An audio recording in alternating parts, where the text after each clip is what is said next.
Here is Riley's statement, word for word. Danny Ainge needs to shut the fuck up and manage his own team.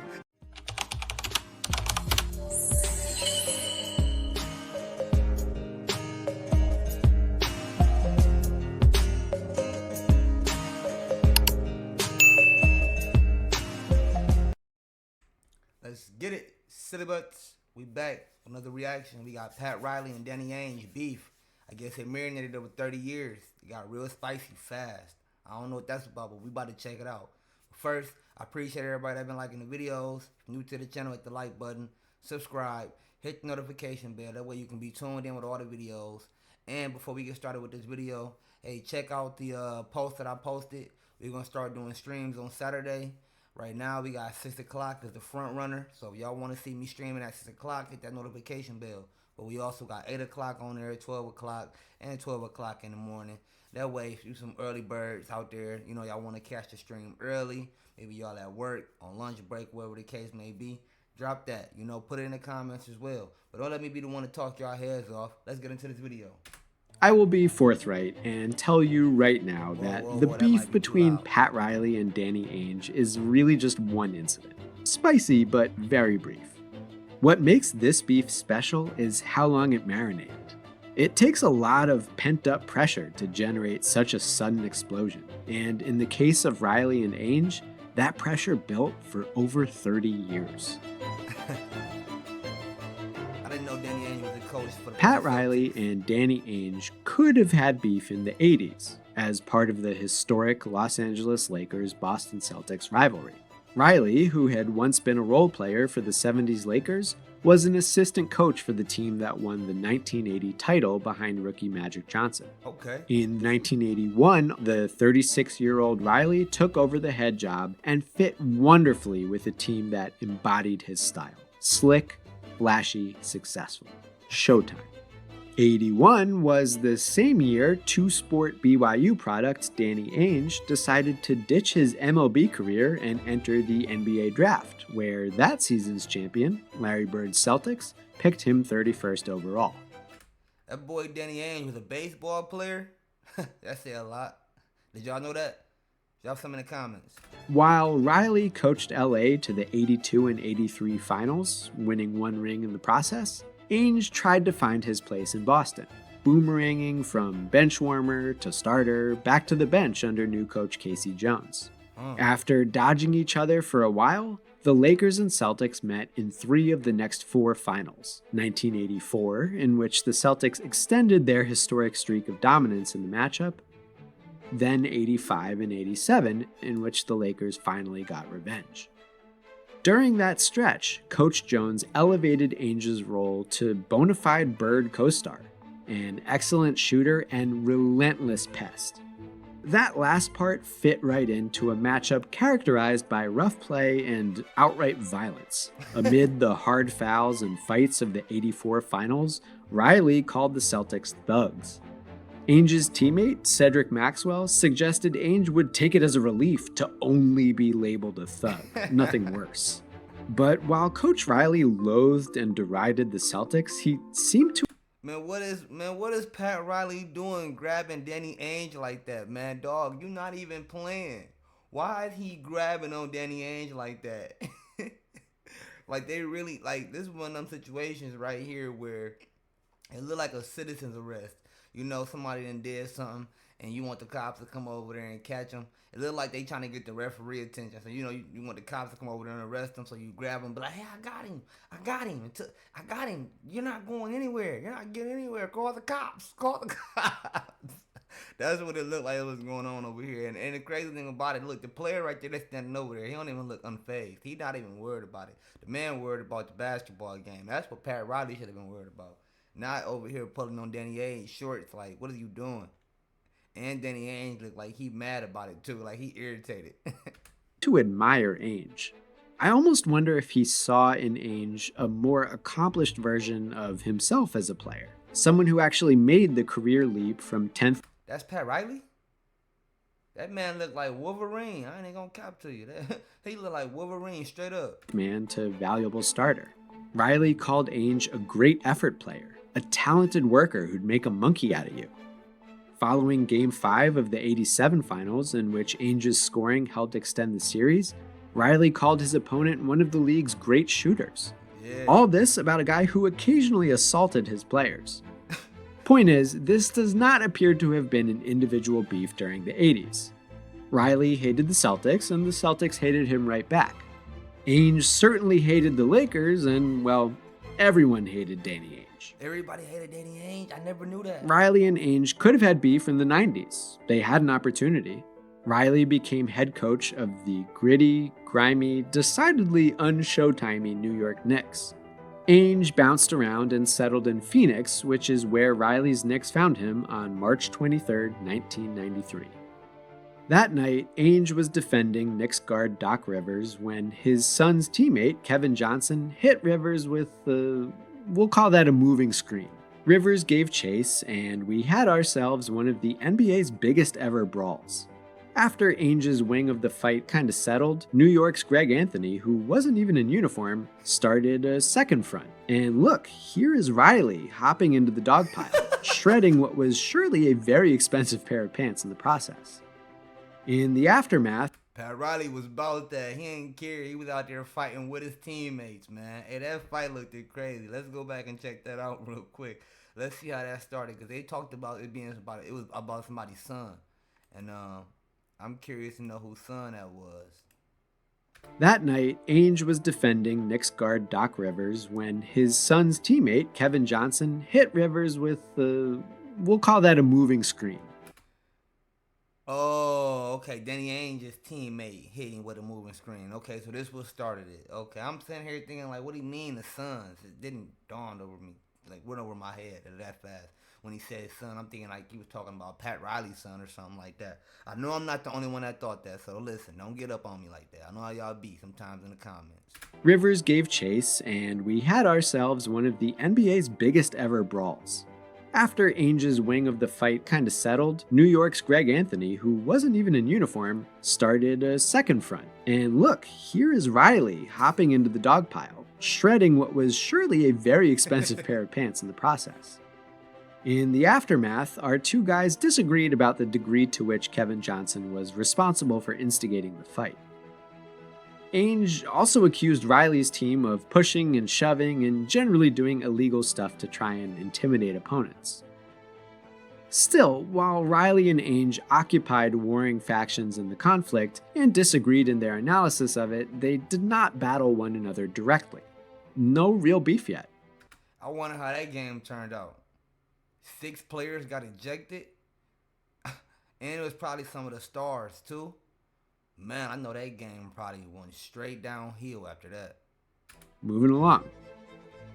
Riley and Ainge could have had beef as opposing coaches. In the mid-90s, Riley ditched New York to take a job with the young Miami Heat, where he'd be head coach and a powerful voice in the front office. Ainge returned to Phoenix as an assistant coach for the 96-97 season, then got promoted when Cotton Fitzsimmons bailed after an 0-8 start. Ainge actually had a pretty good tenure as Suns coach, but as far as beef with Pat goes, not so much. Different conferences meant they only saw each other occasionally. Ainge took pleasure in beating a Riley team at their own super aggressive game, but Danny called Pat the best coach in basketball. And then, in '99, Ainge left Phoenix to be with his family. We entered a new millennium with Pat Riley still trying to make Miami a contender, while Ainge was outside the league except for the occasional TV appearance. So that's 20 years of history. Celtic versus Laker, player versus coach, coach versus coach, with no real beef. What's it going to take for us to get some beef? Well, join me in 2003 when Ainge returned.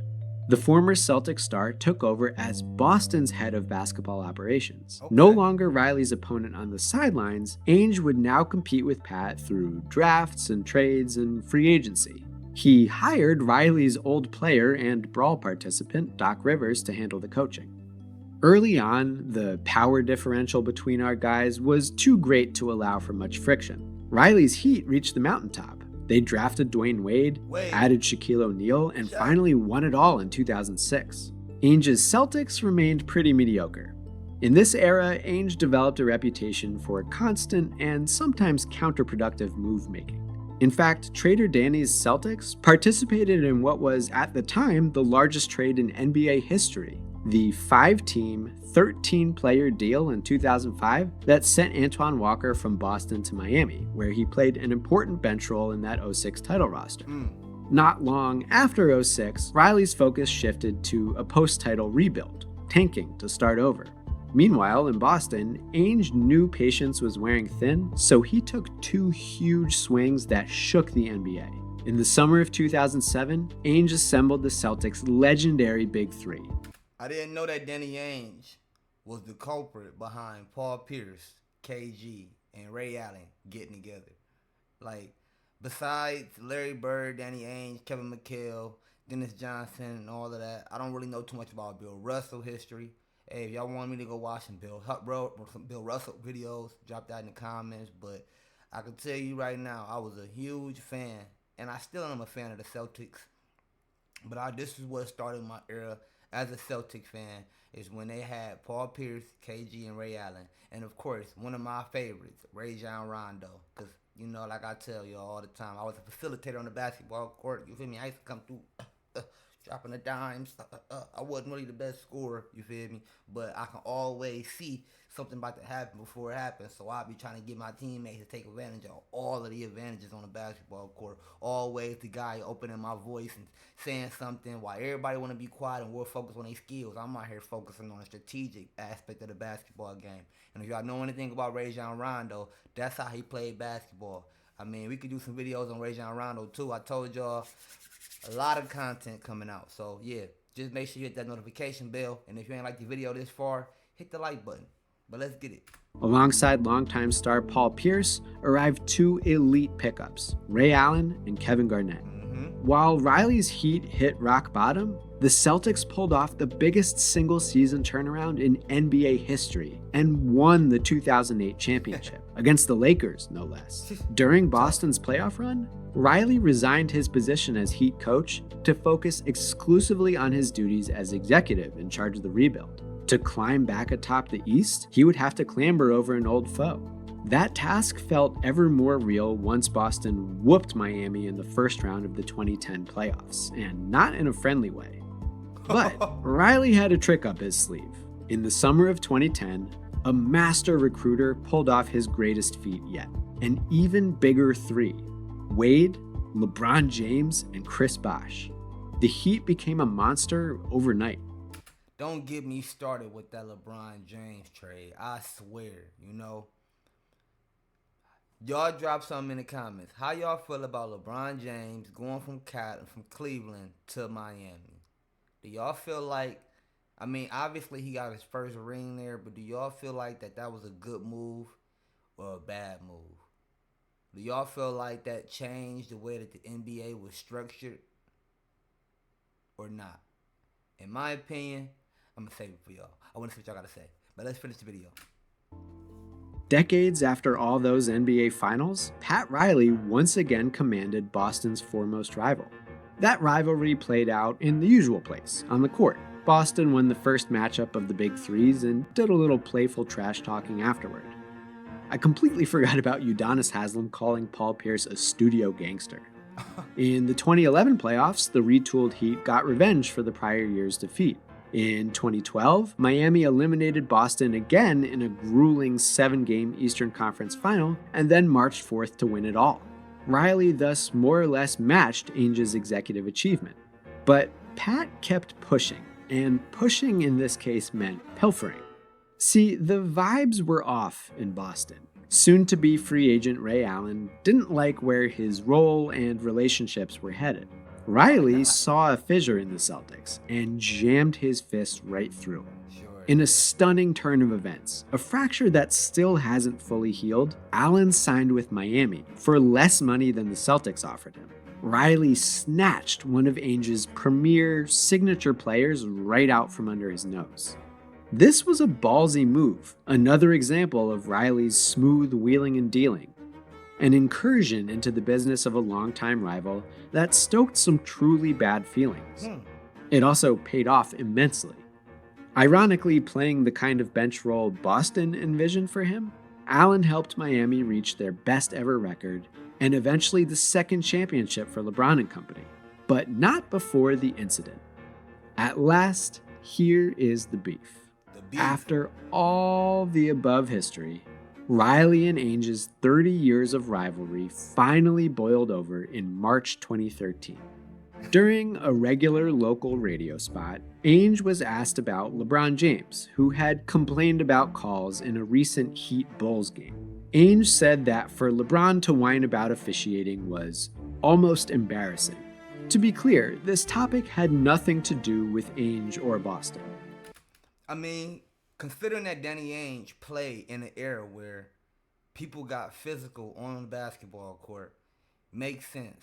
I mean, we just seen Danny Ainge out there scuffling himself and wanted to be called a thug and nothing less. So I could understand why Danny Ainge made that statement, because if anybody know on this channel, we done watched a lot of scuffles when these old time players getting it in on the basketball court, working their butt off in the gym for practice, showing up to every game. We got Larry Bird out here playing basketball, injured, bad back, bad ankles, bad knees, all that type of stuff.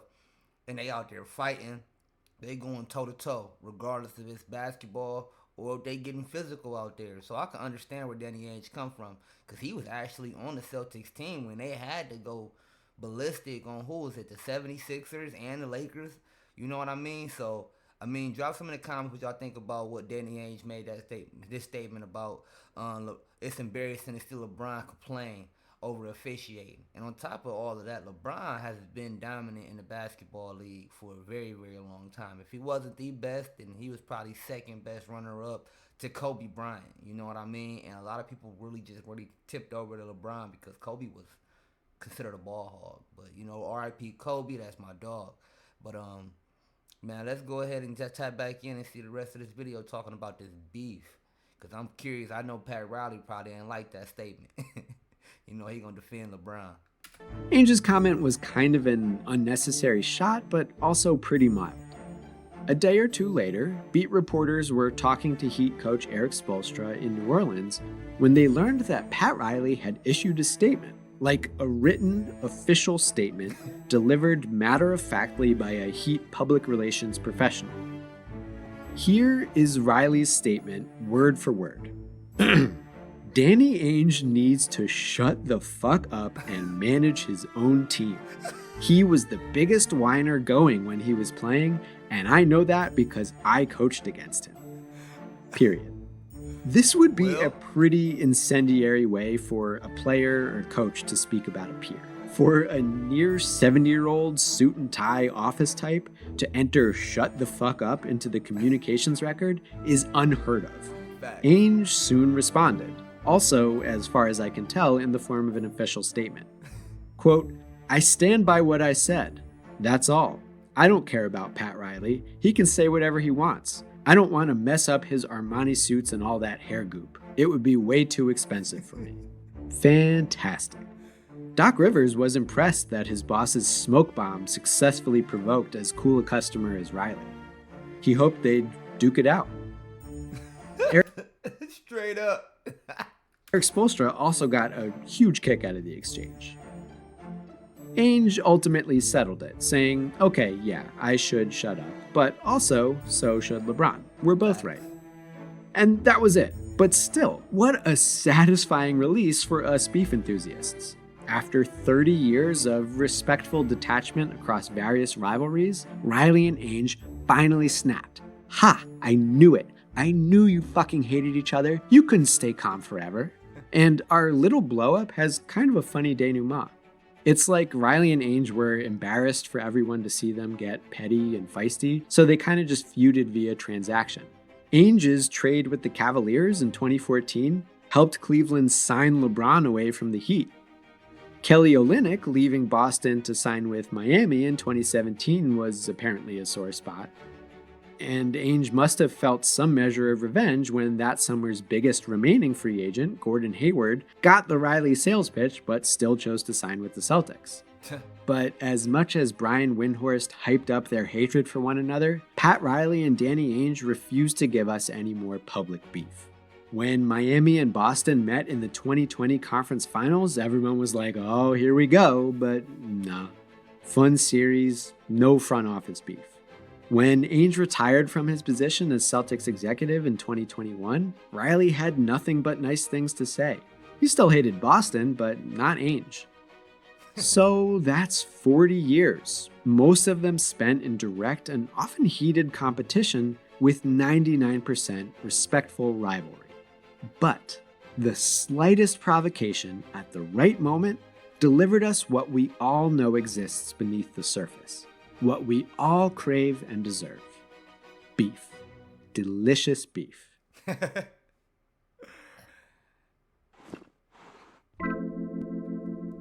Hey man, shout out to Secret Bash for giving us that great content, man. I'm not gonna lie to you. I never would have known that Pat Riley and Danny Ainge had beef. Yo, that is so mind blowing to me. I didn't even know that, they beef. I'm not gonna say they beef, but they conflict could have started back in the day when they played on opposing teams. We just seen Pat Riley off the court, literally on the basketball court, snatching up Pat Riley, trying to get the officiators over there, because I don't know what Danny Ainge said to him. But for them to end off being coaches, winning several championships, constructing so many different trades that led to teams winning championships, having some of the best players that ever played basketball on their teams, playing with some of the best basketball players. I can honestly say they lived a great life and definitely enjoyed everything that came with the basketball life too. I mean, these gentlemen are two of the smartest coaches that probably coached. I could say that. I haven't really did too much background on any other coaches, so I'm gonna leave it at that too. Since that's pretty much all I know besides Doc Rivers and stuff like that. But man, what y'all think about the video? Drop some in the comments. Like the video. Subscribe if you're new to the channel. Hit that notification bell. And it's your boy Dtae. You know what I'm about to say. Peace. Silly. We out.